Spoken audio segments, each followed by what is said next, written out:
Well, if you're paying attention at all to what's going on in the news today, one of the hottest trends is being green, thinking about our environment and how we live our life. That is what the new book, True Green, by Kim McKay and Bonnin is all about, published by National Geographic.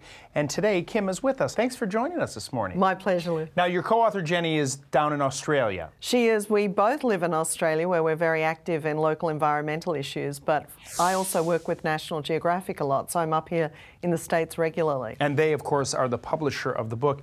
The whole idea of living green and being more responsible is really a global a movement, really, isn't it? It's really taken off. I think the tipping point was probably last September. A lot of factors like Al Gore's film, An Inconvenient Truth, but also a lot more research coming out by the global community of scientists. We also had a serious economic report come out of the UK about the impacts of climate change. So I think people want to do more now. It's interesting to me now as well that manufacturers, major manufacturers, I mean the car companies are starting to realize that maybe we really need to step up and do something more. And I know that there's a debate on whether or not they're doing enough, but other manufacturing facilities are really focusing on trying to do the right thing. I mean, do you see it getting better every single day? Yeah, I sure do. I think the commitment of all of us in our homes, but the commitment of the workplaces that we operate in is really increasing, and that's because I think, you know, the people who run these companies, they have kids and grandkids.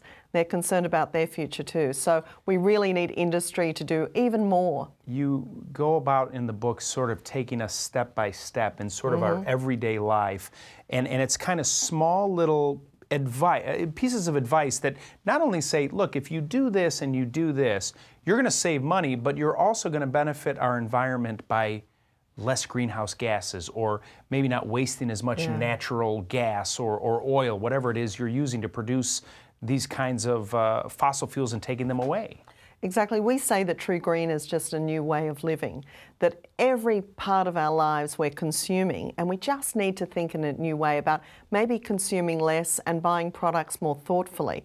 So whether or not it's reducing the amount of electricity you use in your home, and let's face it, we all tend to leave the lights on or a phone charger in the wall. Right. Anything like that. Just think about the electricity you're consuming, and you'll not only help the environment, but you know, you put those green dollars in the back pocket too. One of the ones, the basic ones I saw, you give a tip about taking a shower, going from 10 minutes to 5 minutes. Exactly. The average American spends about 10 minutes in the shower.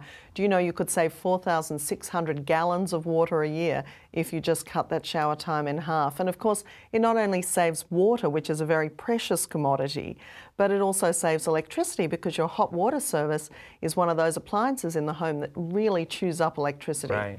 So taking shorter showers is a good idea. That's great. Great book. Thank you so much for coming. Thank you. True Green. It's published by National Geographic by Kim McKay and Bonnin. So check it out. You're going to learn a lot, and you're going to help us all along the way. Well, now it's time for Ask Lou.